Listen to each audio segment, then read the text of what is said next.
Jai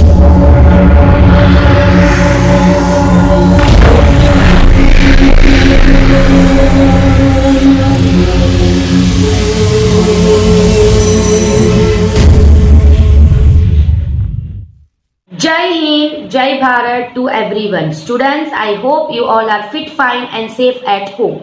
Welcome to our online education. Myself Sengundar Sulakshna and I will be teaching you economics. So students, today we are here to see standard 11th economics chapter number 4 supply. So as you all know, we have already seen few parts of this chapter. So today we are here to see the part 5 of the chapter. Before moving on to the today's current topic, let us have a short summarization regarding the portion that we have seen on the previous video. So previously we have seen about the portion of the supply schedule, and then we have seen about the relationship between the price and supply. Then we have seen about the change in supply. In that topic we have seen about the expansion and the construction of the supply in a very detailed manner. So students, let us move on with a short summarization of the topic that we have seen. So what is supply schedule? Supply schedule का मतलब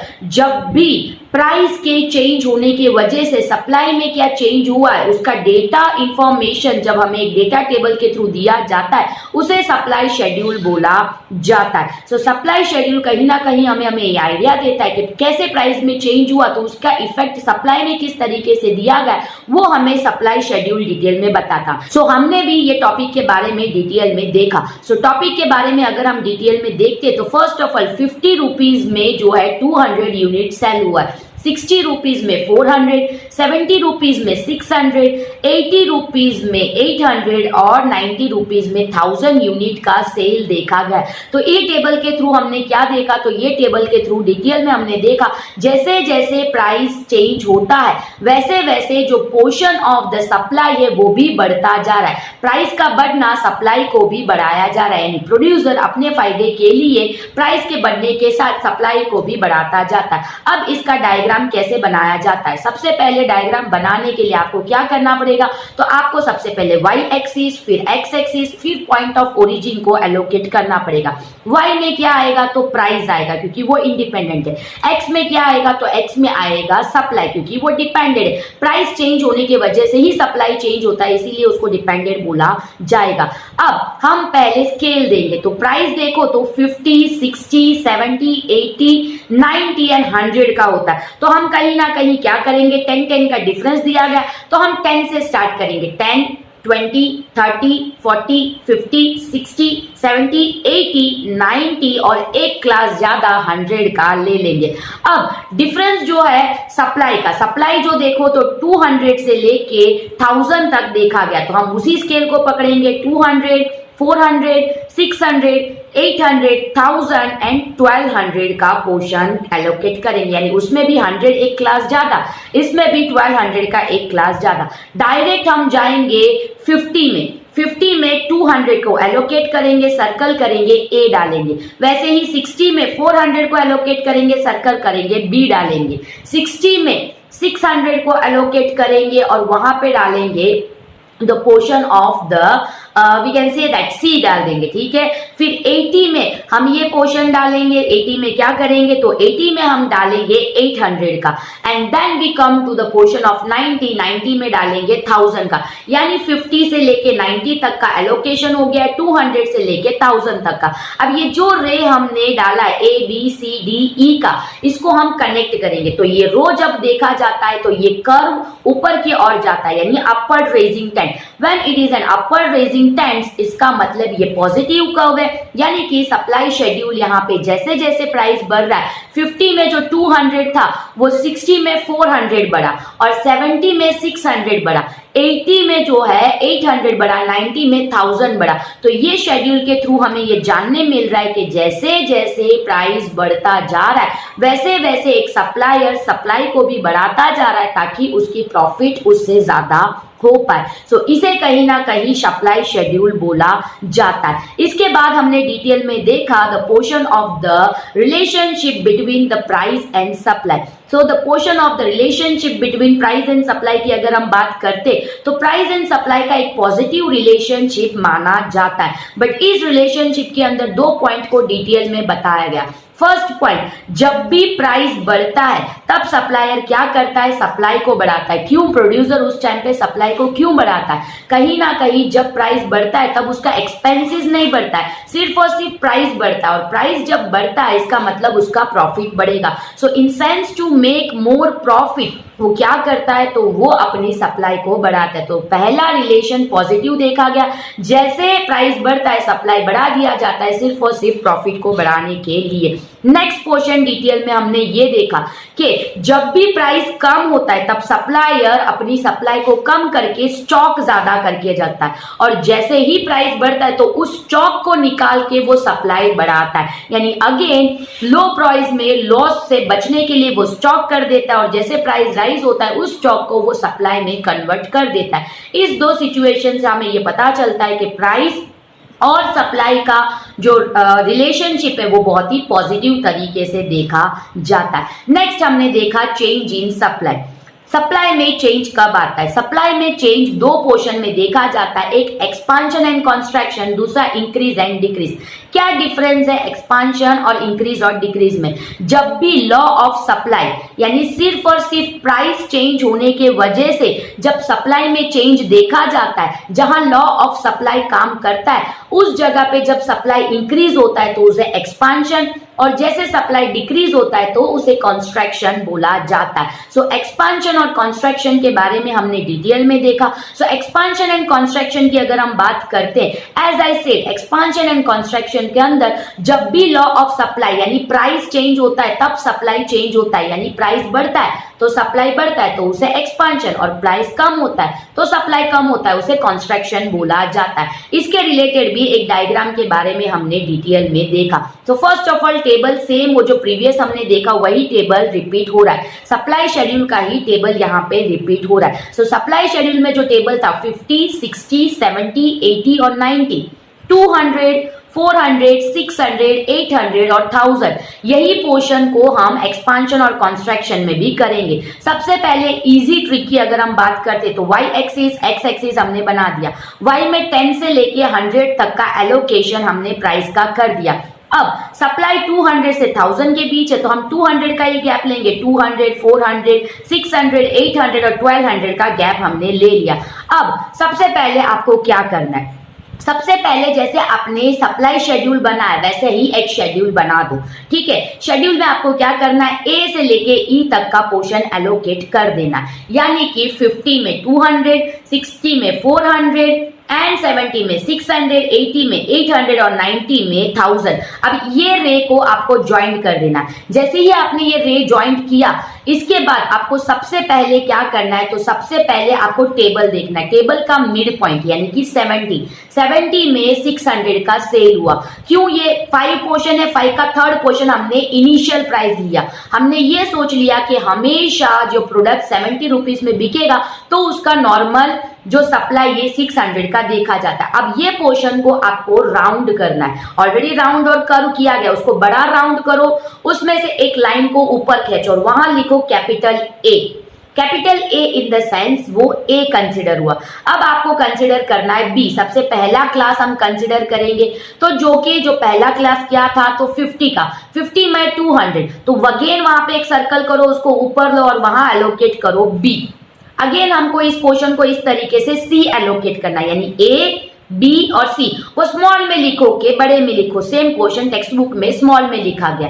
अब ये portion को आपको देखना है, जैसे 70 में से 60 में प्राइस गया, सप्लाई 600 में से 400 गया, और जैसे 60 में से 50 में गया तो 400 में से 200 का सप्लाई, यानी सप्लाई कम हो रहा है। सो 600 में से 400, 200, 70 में से 60 एंड 50, यानी प्राइस में भी कमी और सप्लाई में भी कमी। तो आपको एक रे को ए से लेके बी कनेक्ट करना है। ये जो रे ए से बी कनेक्ट होता है ये पोर्शन को क्या माना जाएगा, इनवर्ड पोर्शन को उसे कंस्ट्रक्शन यानी कि कमी होना माना जाएगा।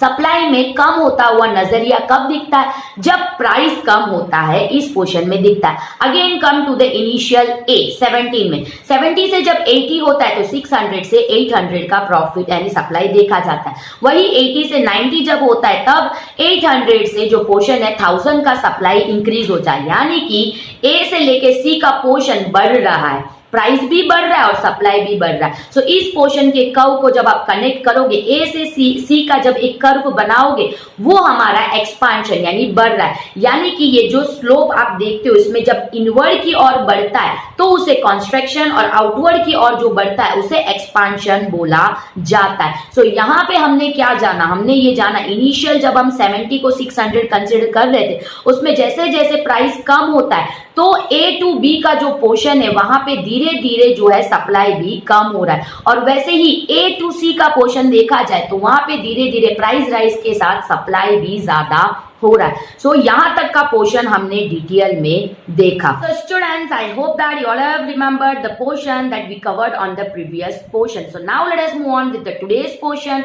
Today we are going to see about the increase and decrease of supply. After that we are going to see the exceptions of the law of supply in a very detailed manner. So without wasting the time, let us move on with the line to line explanation of the chapter from the PDF in the further video in a very detailed manner. So students, now let us move on with the today's current portion. So today we are going to see the increase decrease in supply. Last time हमने expansion construction देखा. So increase decrease supply क्या होता है? Let us read that and know that in a very detailed manner. When one factor or some factors other than price change in the favor of the supply of a good, then there is a rightward upward shift in the supply curve. If the cost of production falls, price of factors of production falls, state of technology improves, number of supplier increases, government policies changes in favor of a product, then even if a price of a good remains constant, its supply increases as the entire supply curve shifts to the right. If this factor changes against the supply, then at the same price, supply decreases as the entire supply curve shifts to the left. This happens when cost of production rises, price of factors of production rises, technology becomes expensive, number of supply decreases, government policies change against the supply of a product and on. So सबसे पहले जब एक factor या एक से ज्यादा factor price के अलावा, यानी प्राइस तो सेम है बट प्राइस के अलावा जो फैक्टर्स होते हैं ये एक या एक से ज्यादा जब चेंज होते हैं, उस रीजन के वजह से सप्लाई जो अपवर्ड या जो है डाउनवर्ड के पोर्शन में देखा जाता है, राइटवर्ड या लेफ्टवर्ड, इस पोर्शन को इंक्रीज या डिक्रीज बोला जाता है। इन शॉर्ट क्लियरली जब सप्लाई का प्राइस चेंज होने की वजह से सप्लाई चेंज होता है उसे एक्सपांशन या कंस्ट्रक्शन बोला जाता है। उसी तरीके से प्राइस सेम है बट अदर फैक्टर्स के चेंज होने के वजह से अप एंड डाउन जो सप्लाई का देखा जाता है उसे इंक्रीज इन सप्लाई या डिक्रीज इन सप्लाई बोला जाता है। कौन से पोर्शन को इंक्रीज और कौन से पोर्शन को डिक्रीज बोला जाता है? जब हमारा कॉस्ट ऑफ प्रोडक्शन यानी हमारा जो प्रोडक्ट बनता है उसका खर्चा कम हो जाए, फैक्टर ऑफ प्रोडक्शन का प्राइस कम हो जाए, टेक्नोलॉजी में बहुत इंप्रूवमेंट आ गया, इस रीजन के वजह से सप्लायर सप्लाईज को इंक्रीज करे, गवर्नमेंट पॉलिसीज जो है प्रोडक्ट को पॉजिटिवली इफेक्ट करता है, यानी कि जब सप्लाई के फेवर में सारे फैक्टर्स काम करे और उस रीजन की वजह से सप्लाई जब राइट की ओर देखा जाए यानी कि इंक्रीज होता हुआ देखा जाए तो उसे इंक्रीज इन सप्लाई बोला जाता है। उसी का वाइस वर्सा यानी फैक्टर्स जो भी सप्लाई में जो है सप्लाई को एडवर्सली इफेक्ट करने जैसा काम करता है, सेम प्राइस है बट खर्चा बढ़ गया, टेक्नोलॉजी में कोई प्रॉब्लम आ गया, टेक्नोलॉजी बहुत एक्सपेंसिव हो गया, नंबर ऑफ सप्लाई डिक्रीज हो गए, गवर्नमेंट पॉलिसी कहीं ना कहीं सप्लाई में अड़ रहा है, तो ये सारी रीजन की वजह से सप्लाई जब डिक्रीज होता है उसे डिक्रीज इन सप्लाई बोला जाता है। इसके रिलेटेड यहाँ पे एक टेबल और उसका जो डायग्राम दिया गया है, late us see that in a very detailed manner.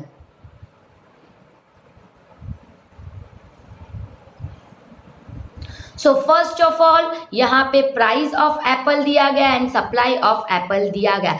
अब एक पोर्शन अगर यहाँ पे आप डिटेल में देखो तो प्राइस जो है वो कॉमन सब में देखा जा रहा है। कॉमन इन द सेंस सारे के प्राइस 20, 20, 20, 20, 20 ऐसा 5 हमें फैक्टर्स दिए जा रहे हैं। बट 5 में सप्लाई देखो तो कभी 100, कभी 200, कभी 300, कभी 400 तो कभी 500। इसका मतलब यहाँ पे प्राइस चेंज नहीं हो रहा है, फिर भी सप्लाई जो है वो चेंज हो रहा है, उसे जो है कहीं ना कहीं इंक्रीज डिक्रीज इन सप्लाई माना जाता है। तो इसका टेबल कैसे बनाना है, यानी शेड्यूल कैसे बनाना है। सबसे पहले शेड्यूल बनाने के लिए आपको क्या करना पड़ेगा, तो वाई एक्सिस। सेकेंड आपको करना पड़ेगा X axis. So Y axis and X axis बनाने के बाद पॉइंट ऑफ ओरिजिन आपको लेना है।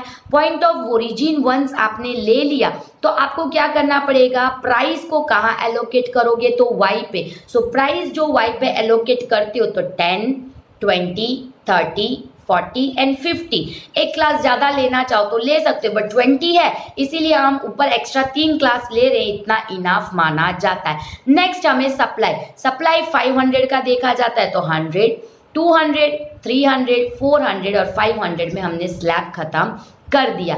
अब नेक्स्ट आप अगर देखो तो सबसे पहले आपको क्या करना पड़ेगा, तो सबसे पहले आप नॉर्मल वे में जैसे एलोकेट करते हो वैसे भी एलोकेट कर सकते हो, यानी कि 20 में 100 उसको सर्कल कर दो, फिर जो पोर्शन है 20 में 200 उसको सर्कल कर दो, 20 में 300 उसको सर्कल कर दो, 20 में 400 उसको सर्कल कर दो, तो इस तरीके से 500 और उसको भी सर्कल कर दो।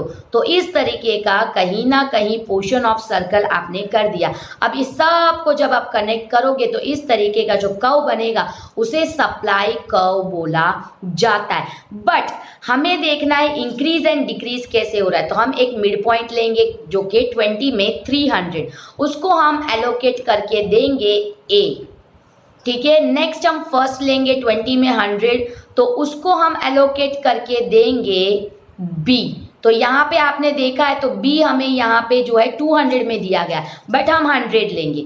लास्टली हम देंगे 20 पे 500, उसे हम देंगे सी, ठीक है। अब ये पोर्शन के अंदर आपको क्या देखना मिल रहा है, प्राइस तो सबका सेम है, बट ए से बी के और जो पोर्शन जा रहा है यानी कि 300 से 200, 200 से 100, ये क्या हो रहा है, तो डिक्रीज हो रहा है। तो ये पोर्शन हमारा डिक्रीज का माना जाएगा। इन द सेम सेंस 300 से 400, 400 से 500, तो ए टू सी जो पोर्शन जाता है वो हमारा इंक्रीज, यानी कि हमारा पोर्शन 300 से 500 तक का इंक्रीज हो रहा है, ये माना जाएगा। ये एक तरीका। दूसरा तरीका आप क्या करोगे, सबसे पहले 300 सिलेक्ट किया, फिर 400 सिलेक्ट किया और 200 सिलेक्ट किया, इसको ए कंसिडर किया, इसको बी कंसिडर किया और इसको सी कंसिडर किया। तो आपने सबसे पहले 200 में 500 तक का लाइन ले लिया, फिर ए को एलोकेट किया, इसको सप्लाई S1 का कर्व माना, फिर आपने बी सिलेक्ट किया और इसको S2 का कर्व माना, फिर आपने सी सिलेक्ट किया, आपने इसको S3 का कर्व माना। अब S1 से S2 अंदर की ओर जा रहा है, यानी कि इनवर्ड साइड, सो इस पोर्शन को डिक्रीज माना जाएगा, और वही जब आउटवर्ड पोर्शन में जाता है तो उस पोर्शन को इंक्रीज माना जाएगा। इस तरीके से भी इस कर्व को एनालाइज किया जाता है। So now let us see the analysation of the supply curve. So I am going to read it out, listen it out carefully. In the above diagram, price is represented on y-axis and supply on x-axis. Initial supply curve is S1, S1, where at price of 20, the supply of apple is 300 kg, which is defined by a point A. And the supply curve S1, S1. When the price remain constant at 20, but one or some of the other factor changes in the favor of supply of apple, then the supply curve shift to S3. And the supply of apple increases to 400 kg, which deficits by the point C. on S3 S3. Now if one or some of the other reasons changes against the supply curve shift to the left S2 S2 and the supply of apple decrease to 200 kgs which is depicted by point B S2 S2. तो diagram में हमने क्या देखा, तो about diagram में हमने देखा कि y एक्सिस में क्या दिया गया, तो y एक्सिस में प्राइस दिया गया, तो x एक्सिस में सप्लाई दिया गया। अब टेबल के अंदर हमने क्या देखा, सेम प्राइस है 2020 का, बट हम 300 केजीज यानी जो मिड पॉइंट लेते हैं वहां पे 20 में 300 केजीज को इनिशियल कंसिडर करते हैं और उसको सर्कल करके एलोकेट करके 20 पे 300 एलोकेट करके सर्कल करते हैं और उसको ए करके एक लाइन ड्रॉ करते हैं जिसे हम S1 का इंडिकेशन देते हैं। जब प्राइस सेम 20 रुपीज का होता है बट कुछ फैक्टर सप्लाई को पॉजिटिवली इफेक्ट करता है तो वो 300 में से 400 का जो है सप्लाई इंक्रीज होता है, तो उस पोर्शन को हम क्या करते हैं 20 पे 400 को सिलेक्ट करते हैं, सर्कल करते हैं और उसको C इंडिकेट करते हैं, अगेन एक रो ड्रॉ करते हैं, उसको S3 का पोर्शन देते हैं।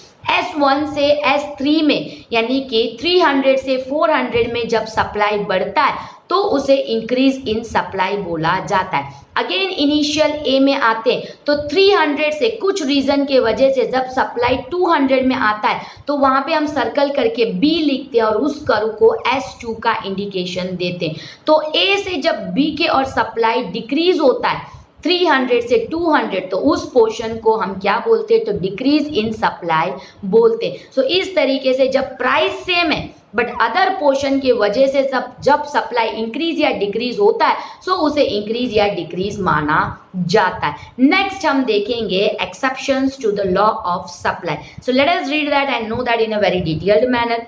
The question that might now arise is, does the law of supply have exceptions like the law of demand? Through several exceptions are pointed out by some people, these are technically debatable. Exceptions of law of supply arises when the supply of a good rises when its price falls, and the supply falls when the price rises, with the other factors are held unchanged. तो यहाँ पे जैसे law of demand में हमने देखा कि कहीं ना कहीं प्राइस चेंज होने के बाद भी लॉ ऑफ डिमांड काम नहीं करता है, उसी तरीके से क्या सप्लाई के अंदर भी आता है, यानी सप्लाई में प्राइस चेंज होता है तो सप्लाई बढ़ता है और प्राइस डिक्रीज होता है सप्लाई घटता है। बट अगर प्राइस इंक्रीज होने पे सप्लाई कम हो जाए और प्राइस डिक्रीज होने पे सप्लाई बढ़ जाए तो वो तो एक्सेप्शन हो गया। तो क्या ये सप्लाई में होता है, तो होता है। तो दो चीजों के अंदर ये देखा जाता है, अदर फैक्टर्स जब सेम हो और सिर्फ प्राइस चेंज होने की वजह से सप्लाई कम हो जाता है, यानी बढ़ने की वजह से सप्लाई कम और कम होने की वजह से सब सप्लाई बढ़ता है, उसे exceptions of law of supply बोला जाता है। तो वो कौन से गुड्स है, तो फर्स्ट वन है रेयर गुड्स, सेकेंड वन है perishable good. So first of all rare good को रीड कर रही हूँ, listen it out, then we will discuss it in a very detailed manner. Certain goods are rare and hence even if there is a significant raise in their price, that supply does not change. For example, Asian coin, Asian idols, original manuscripts, old books, Asian handicrafts, etc. However, such goods do not have any current production and therefore, instead of considering this as exceptions to the law of supply, should be kept out of the study of supply.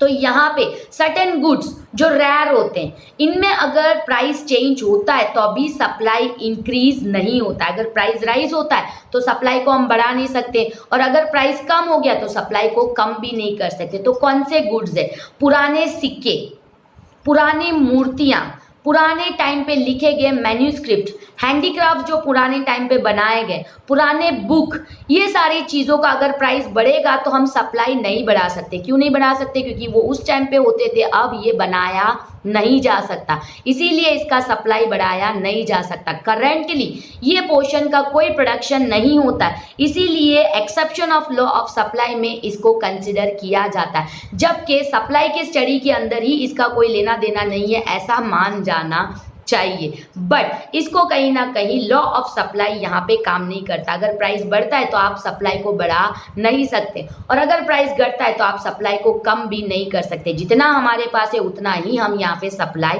कर सकते, दोबारा इसका production देखा नहीं जाता। Next आता है perishable goods. Highly perishable goods like milk products, green vegetables, meat, egg, fish, ripened fruits, flour, etc. cannot be stored for a long time. Hence, even if their price falls, the supply will not contract as they cannot be preserved and hence must be sold.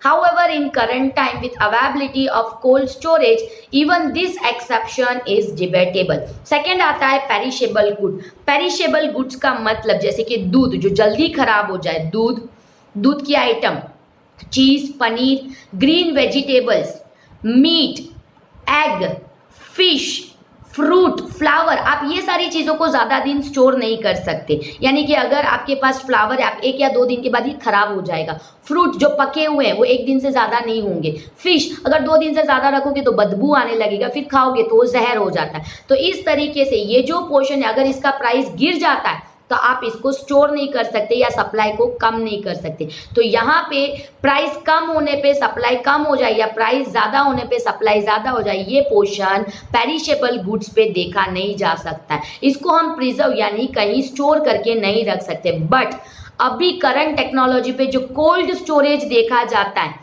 तो उसमें कहीं ना कहीं इसे और 1-2 दिन के लिए स्टोर किया जा सकता है। तो ये पोर्शन भी कहीं ना कहीं एक्सेप्शन में डिबेटेबल, यानी ये भी कहीं ना कहीं नहीं कोई बोलता है तो कोई हाँ बोलता है, इस तरीके के चर्चे पे देखा जाता है। सो स्टूडेंट्स, आज का टॉपिक यहाँ तक रहेगा। So now let us have a short summarisation of the topic that we have seen today. So students, I hope that you all have understood the today's portion in a very well manner. So today we have seen about the concept of the increase and the decrease, and after that we have seen in a very detailed manner the exceptions of the law of supply. So let us have a short summarization of the topic that we have seen today. So increase and decrease of supply. Increase and decrease of supply का मतलब क्या? Increase and decrease of supply का मतलब जब price same है, constant है, but एक या अदर फैक्टर्स जो प्राइस के अलावा चेंज होने के वजह से सप्लाई में जो चेंज देखा जाता है उसे इंक्रीज या डिक्रीज इन सप्लाई माना जाता है। अब जब भी कॉस्ट ऑफ प्रोडक्शन, खर्चा कम हो रहा है, गवर्नमेंट पॉलिसीज हमारे फेवर में आ रहे हैं, price of production of factors के कम हो रहे हैं, तो ये सारे पोर्शंस जब कम होता है, प्राइस ना चेंज होने के बावजूद भी अगर सप्लायर बढ़ रहे हैं तो इस रीजन की वजह से सप्लाई इंक्रीज हो सकता है, इसे इंक्रीज ऑफ सप्लाई बोला जाता है। उसी तरीके से जब ये सारे फैक्टर्स सप्लाई के अगेंस्ट काम करें, यानी कि टेक्नोलॉजी एक्सपेंसिव हो गया और रेदर देन दैट जो है कॉस्ट ऑफ प्रोडक्शन बढ़ गया, गवर्नमेंट के पॉलिसीज हमारे सप्लाई को नड़ सकते वैसे पोर्शन में देखा जाए, और उस रीजन की वजह से जब सप्लाई को कम कर दिया जाता है उसे कहीं ना कहीं क्या बोला जाता है, तो डिक्रीज इन द सप्लाई माना जाता है। इन शॉर्ट, जब प्राइस चेंज नहीं होता है, अदर फैक्टर्स या तो सप्लाई के पॉजिटिव फॉर्म में इफेक्ट करता है तो सप्लाई इंक्रीज होता है, या नेगेटिव फॉर्म में जब इफेक्ट करता है तो सप्लाई डिक्रीज होता है, उसे increase and decrease in supply माना जाता है। After that we have seen a table showing the example of this, in which we have seen that supply 20 जो प्राइस जो है वो 20 है, प्राइस 20, 20, 20, 20 ऐसे 5 पोर्शन में दिखा दिया गया है। सो प्राइस वो कांस्टेंट है, फिर भी सप्लाई 100 कभी है तो कभी 200 है, कभी 300 तो कभी 400 तो कभी 500 के स्लैब तक देखा गया। तो यहाँ पे हमने ये पोर्शन नोट किया कि प्राइस में कोई चेंज नहीं आया, फिर भी सप्लाई चेंज होता गया कि क्यों हुआ, ये पोर्शन को समझने के लिए हमने डायग्राम देखा। डायग्राम के अंदर हमने वाई एक्सिस बनाया, एक्स एक्सिस बनाया, वाई एक्सिस और एक्स एक्सिस के अंदर हमने वाई में प्राइस रखा क्योंकि वो इंडिपेंडेंट है, एक्स के अंदर हमने जो है सप्लाई रखा क्योंकि वो डिपेंडेंट है। अब पोर्शन ऑफ प्राइस जो है वो 20 है, फिक्स है, तो आप डायरेक्ट 20 लिख के लाइन कर दो, वो भी हो सकता है, या तो आप 10, 20, 30, 40 और 50 का स्लैब दे दो।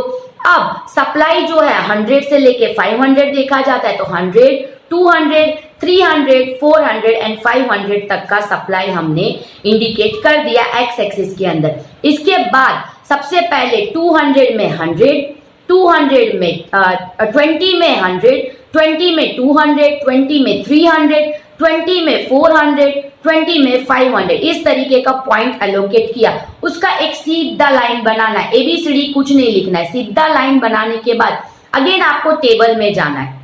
टेबल में आपको एक इनिशियल पॉइंट लेना है, यानी कि 20 पे 300 को आपने इनिशियल कंसीडर किया। सो 20 पे 300 जो पॉइंट है उसको सर्कल करो और वहां लिखो ए, और एक लाइन क्रॉस करो जिसे आप S1 बोलोगे, यानी कि सप्लाई शेड्यूल 1।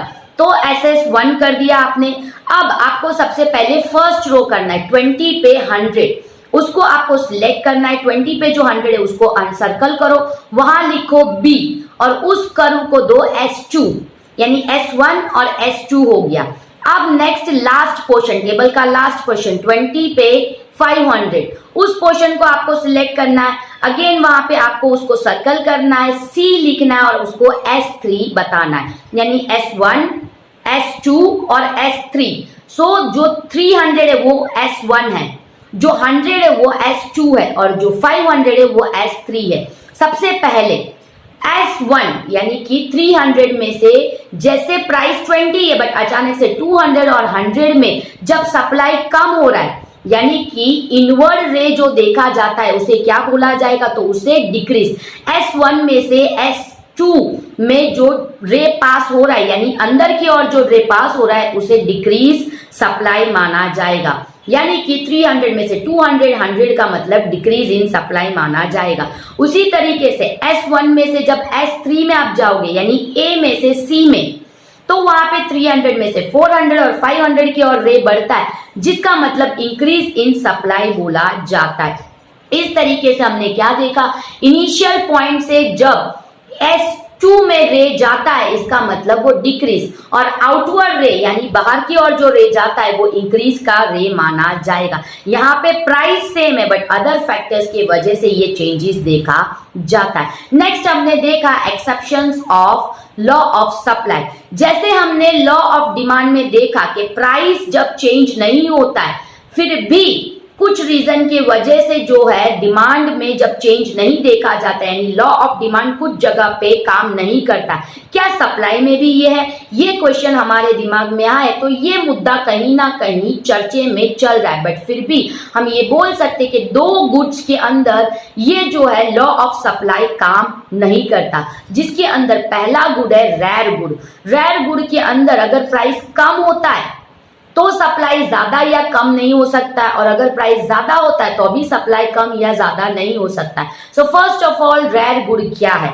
रेयर गुड का मतलब कहीं ना कहीं जो पुराने चीजें हैं जैसे कि old manuscripts, old coins, old idol, ancient idols, old books, so ये सारी चीजों का करंट पे प्रोडक्शन किया नहीं जा सकता। इसीलिए इस पोर्शन का प्राइस अप एंड डाउन होने से इसका सप्लाई इंक्रीज या डिक्रीज नहीं होता है, तो लॉ ऑफ सप्लाई यहाँ पे काम नहीं करता। नेक्स्ट टॉपिक है पेरिशेबल गुड। पेरिशेबल गुड का मतलब जो गुड्स जल्दी बिगड़ जाते, जो गुड्स जल्दी बिगड़ जाते इन द सेंस कि हम ये बोल सकते हैं जैसे कि मिल्क के product, meat, egg, fish, flower and ripen food, पका हुआ फ्रूट, ये सारी चीजों का अगर प्राइस कम हो गया तो क्या सप्लायर इसको स्टोर करके अपने पास रख सकता है? नहीं, क्योंकि वो बिगड़ जाएगा। इसीलिए प्राइस कम होने के बावजूद भी वो सेम सप्लाई ही करेगा, मतलब यहाँ पे लॉ ऑफ सप्लाई काम नहीं कर रहा है। बट करंट सिचुएशन में जैसे अभी तो कोल्ड स्टोरेज है, कोल्ड स्टोरेज के अंदर आप प्रोडक्ट को स्टोर कर लो तो उसमें कोई फर्क नहीं होगा, एक दिन एक्स्ट्रा ये टिक सकता है, तो ये भी एक मुद्दे का पोर्शन देखा जाता है। सो यहाँ तक का टॉपिक आज हमने डिटेल में देखा। I hope you all have understood the portion in a very well manner. Rather than that, I hope that this video was an interesting video for you all. Until the next interesting video is not coming, I hope you all will be fit, fine and safe at home. Until that, Jai Hind and Jai Bharat to everyone.